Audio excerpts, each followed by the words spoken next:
Story 1: The Pump 4 Customer. I've worked a lot of dead-end jobs in my life, but nothing compares to the 6 months I spent working the graveyard shift at a gas station off Route 62. If you've ever been in a rural part of Ohio at 3:00 a.m., you know exactly how quiet it gets. It's a heavy, unnatural silence that makes you feel like the only person left on Earth. Most of the time, my only company was the hum of the soda fridges and the flickering fluorescent lights that buzzed like a hive of angry hornets. But after what happened with the customer at Pump 4, I don't go out after dark anymore. I don't even like to drive past a gas station if the lights look too bright. My name is Jason, and back then I was 22, just trying to save up enough money to move out of my parents' place. The station was one of those old-school spots, 2 rows of pumps, a small convenience store, and a tiny glass booth where I sat like a fish in a bowl. It was located right on the edge of a massive stretch of woods. On a clear night, you couldn't see anything past the edge of the parking lot, just a wall of black. It was a Tuesday night, probably around 2:45 a.m.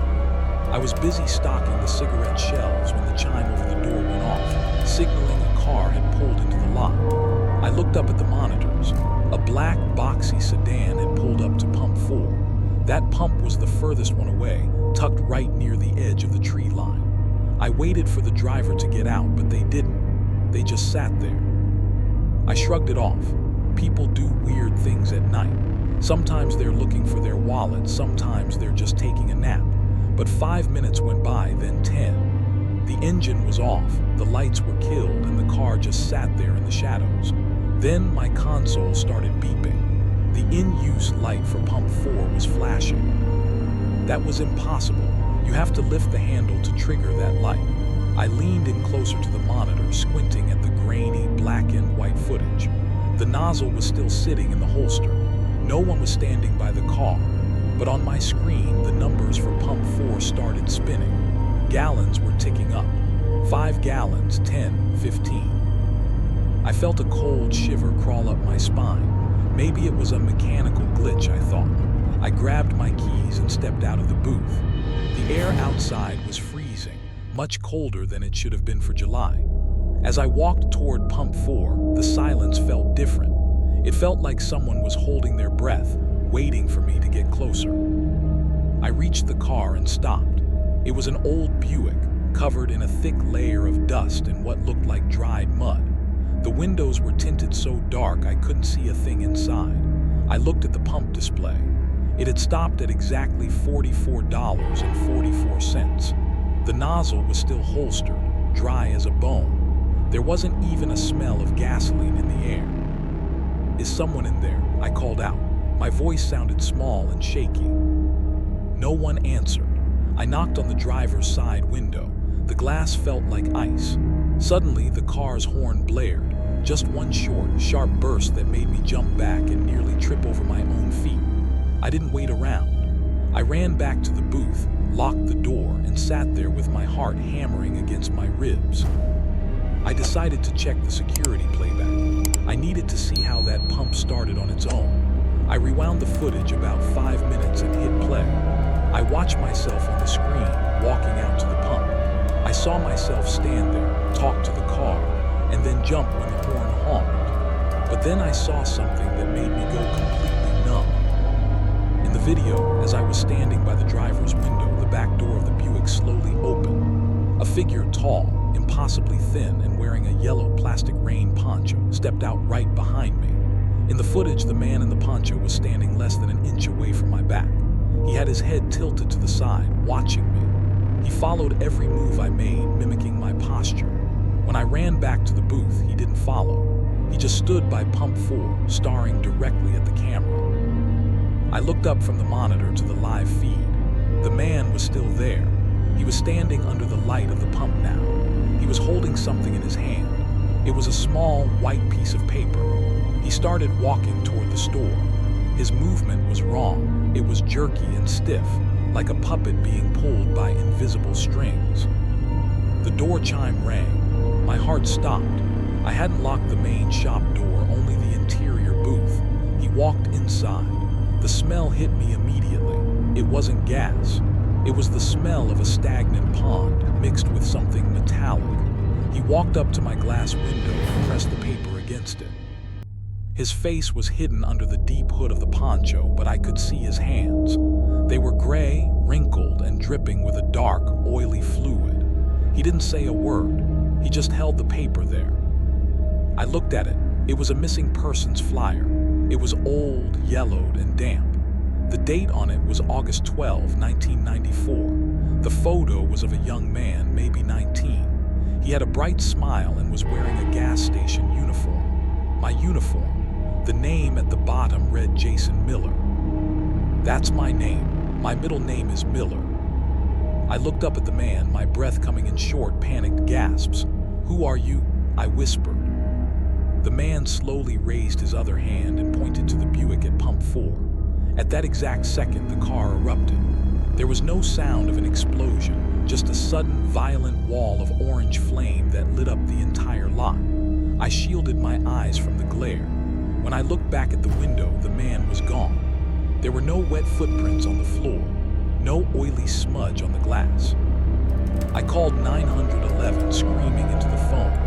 When the police and firefighters arrived, they found the Buick. It wasn't a car fire from that night. They told me the car had been sitting there for years. It was a rusted-out shell, half buried in the dirt behind the station. There was no way it could have been driven to pump 4. There was no way it could have caught fire like that. The police thought I was playing a prank until they checked the security tapes. The tapes were blank. From 2:45 a.m. to 3:15 a.m., there was nothing but static. I quit that job the next morning. I didn't even go back for my final paycheck. A few weeks later, I was cleaning out my car when I reached under the driver's seat to grab a dropped coin. My hand hit something wet. I pulled it out. It was a small, white piece of paper, damp and smelling of pond water. It was a missing persons flyer for a boy named Jason Miller, dated 1994. But this time, the photo wasn't of some stranger. It was a photo of me, sitting in that gas station booth, taken from the perspective of pump 4. I don't work nights anymore, and if I'm low on gas, I wait until the sun comes up, because I know he's still out there, waiting for his turn at the pump, and I'm pretty sure he's not done with me yet. Story 2, the bathroom note. I always thought that being watched was just a feeling, like a prickle on the back of your neck or a sudden shiver in a warm room. I was wrong. Being watched is actually a sound. It is the sound of someone holding their breath just inches away from you, and by the time you finally hear it, it is usually too late. My name is Megan, and this happened to me about 3 years ago when I was a sophomore at a university in upstate New York. It was finals week, and like every other stressed-out student, I was practically living on caffeine and zero sleep. Around 1:00 a.m. on a Tuesday, I couldn't handle the crowded library anymore. I decided to head to a 24-hour diner called the Rusty Spoon. It was a classic American dive. Greasy floors, red vinyl booths, and the smell of burnt coffee that never quite left your clothes. When I got there, the place was mostly empty. There was an old man reading a newspaper at the counter and a tired-looking cook I knew as Sal working the grill. I slid into my favorite corner booth, the one with the high back that gave me a bit of privacy, and spread out my textbooks.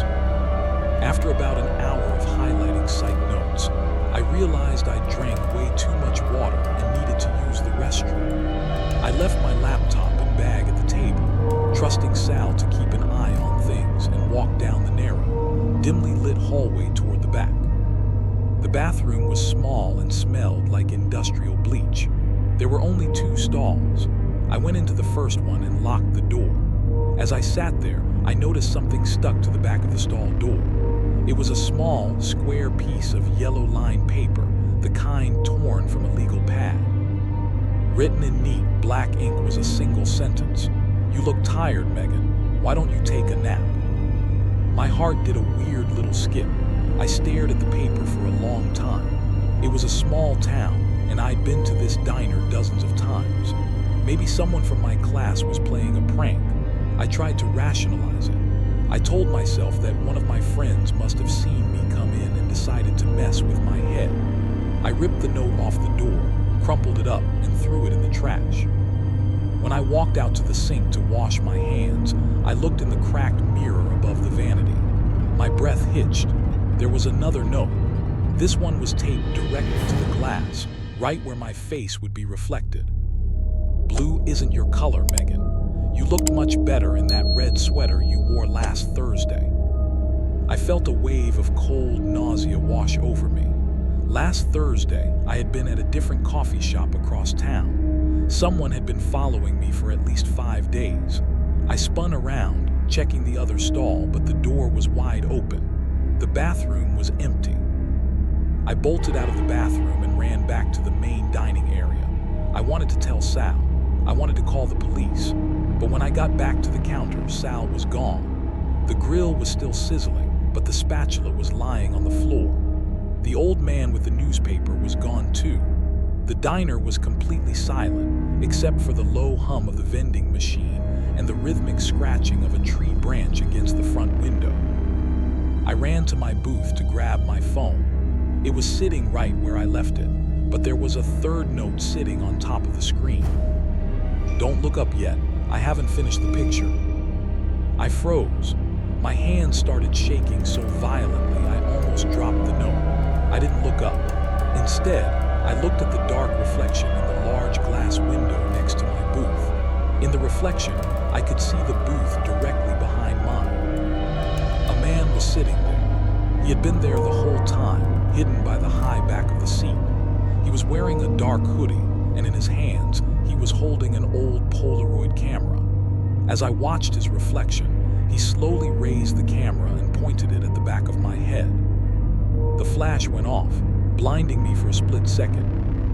That broke the spell. I didn't grab my books. I didn't grab my laptop. I just grabbed my phone and ran for the front door. I pushed it open so hard the bell nearly snapped off. I sprinted to my car, fumbling with my keys, and didn't stop checking my rearview mirror until I was standing in the lobby of the local police station. The cops went back to the Rusty Spoon about 20 minutes later. They found Sal tied up in the walk-in freezer. He was terrified, but okay. The man was gone, of course. They found my laptop and my bag still sitting in the booth, but every single page of my psychology textbook had been ripped out. On the very last page, the man had written one final note in that same neat, black ink. "You have a very quiet house, Megan. I like the way the floorboards creak near your bed." I moved out of my apartment that same night and stayed in a hotel until I could find a new place in a different city. I never went back to that diner. The police never caught the guy, and eventually, the case went cold. But a week ago, I moved into a new house 3 states away. I was cleaning the bathroom mirror, wiping away some steam after a shower when I saw it. Taped to the very top corner of the mirror was a tiny, yellow scrap of paper. I hadn't seen it when I moved in. It only had 3 words on it: "Welcome home, Megan." I haven't slept since then. I've started leaving all the lights on, but it doesn't help. Because now I know that if I listen closely enough, past the sound of the wind and the hum of the fridge, I can hear it. Just on the other side of my bathroom door. The sound of someone holding their breath, waiting for me to come inside. Story 3, the attendant's warning. Most people think the scariest part of a late-night drive is the empty road or the fear of a breakdown. They're wrong. The scariest part is when the person at the gas station tells you there is someone in your car you didn't bring with you. I still can't look in my rearview mirror without my heart skipping a beat. And honestly, if you're listening to this while driving right now, you might want to pull over. My name is Ethan. This happened last October while I was driving back to my apartment in Columbus, Ohio. I've been visiting my parents in a tiny, middle-of-nowhere town, and I didn't hit the road until nearly midnight. It's a 3-hour trip, mostly through rural stretches where the only things you see are cornfields and the occasional abandoned barn. About 2 hours in, my fuel light clicked on. I was exhausted, nursing a lukewarm coffee, and just wanted to be home. I saw a sign for a 24-hour station about 5 miles ahead. It was one of those old, independent places that looks like it hasn't been updated since the 70s. One of those places where the pumps still have the analog rolling numbers. I pulled in under the buzzing orange lights. The place was deserted. Not a single other car was there, just me and the sound of the wind whistling through the rusted canopy. I stepped out to pump my own gas, but a guy walked out of the little shack. He was older, maybe in his 60s, wearing a stained blue uniform. He looked pale, almost gray, and his hands were shaking so hard he could barely hold his clipboard. I thought he was just cold or maybe sick. "I'll get that for you, son," he said. His voice was incredibly thin, like paper tearing. I was surprised. Full-service stations are rare these days, but I didn't argue. I climbed back into the driver's seat and watched him in the side mirror. He started the pump, but he didn't stay by it. He walked around to the back of my SUV. I watched his reflection. He spent a long time looking at my rear window. Then he did something weird. He leaned his forehead against the glass of the back passenger window and stayed there for 10 seconds, perfectly still. A cold knot formed in my stomach. I thought maybe he was a creep or was high on something. I reached for my phone, ready to just drive off if he tried anything. After a moment, he walked back to my driver's side window and tapped on the glass. I rolled it down just an inch. "That'll be $42, he said. He wouldn't look me in the eye. He was staring at my lap, his chest heaving like he'd just run a marathon. I handed him my credit card. He took it, scurried back to the booth, and I waited. The silence of the woods around the station felt heavy. Usually, you hear crickets or owls, but it was dead quiet. The attendant came back a minute later to give me my card and the receipt. He leaned in close, his breath smelling like peppermint and old tobacco. "Listen to me very carefully," he whispered, his voice barely audible over the hum of the pumps. "Do not look in your back seat. Do not look in the mirror. You're going to drive exactly 2 miles down this road to the fire station. It's on the left. You don't stop for red lights, you don't slow down, and you don't turn around. Do you understand?" I felt a jolt of pure adrenaline. "What are you talking about?" I asked, my voice cracking. "Just go," he hissed, his eyes finally meeting mine. They were wide and filled with a level of terror I had never seen in a human being before. "He thinks I didn't see him. Just go." I didn't ask another question. I slammed the car into drive and floored it. The tires screeched on the pavement as I tore out of the lot. My mind was racing. Was this a prank? Was the old man insane? I wanted so badly to look in the rearview mirror. Every muscle in my neck was screaming at me to just glance back, just to prove no one was there. But the look in that man's eyes kept my head locked forward. I hit 60, then 70. The road was pitch black. My high beams were the only thing in the world. About a mile in, I heard a sound. It wasn't loud. It was a soft, wet sliding sound coming from the cargo area of my SUV. It sounded like someone moving a heavy, damp rug. Then the smell hit me. It was the smell of the woods, wet dirt, rotting leaves, and something copper-like, like old blood. My heart was pounding so hard I thought it would burst. I kept my eyes glued to the road. 2 miles, he said. 2 miles. I saw the red glow of the fire station sign ahead. I didn't even use my blinker. I swung the car into the driveway and slammed on the brakes right in front of the bay doors. I didn't even turn off the engine. I threw the door open and sprinted toward the building, screaming for help. 2 firemen came out looking confused and startled. I pointed at my car, shaking too hard to speak. One of them grabbed a heavy flashlight and walked toward my SUV. He shined the light through the back window, then the side windows. "There's no one here, man," he said, looking back at me with a concerned frown. I walked back slowly, my legs feeling like jelly. We opened the back hatch. The car was empty. My gym bag was there, my spare tire, nothing else. I started to apologize, telling them about the crazy guy at the gas station. I felt like a total idiot. But then, the other fireman pointed at the roof of my car. There in the dust on the roof were handprints, but they weren't human. The fingers were way too long with sharp points at the ends. They led from the very back of the roof down to the driver's side door frame. And then I saw it. On the back passenger window, where the attendant had leaned his head, there was a smear of dark, oily fluid on the outside of the glass. But on the inside of that same window, there were 3 long, vertical scratches in the tint. The police went to the gas station 20 minutes later. They found the little shack empty. The old man's clipboard was on the ground, snapped in half. They never found the attendant, and they never found any record of a man matching his description ever working there. I traded that car in the next day. I don't drive at night anymore, and I never, ever go through rural Indiana, because sometimes I still think about that wet, sliding sound, and I wonder, if the attendant hadn't looked in that window, would I have ever made it to the fire station? Or would I have just been another missing person on a road that nobody travels? Stay safe out there. And if a stranger tells you not to look back, for God's sake, listen to them.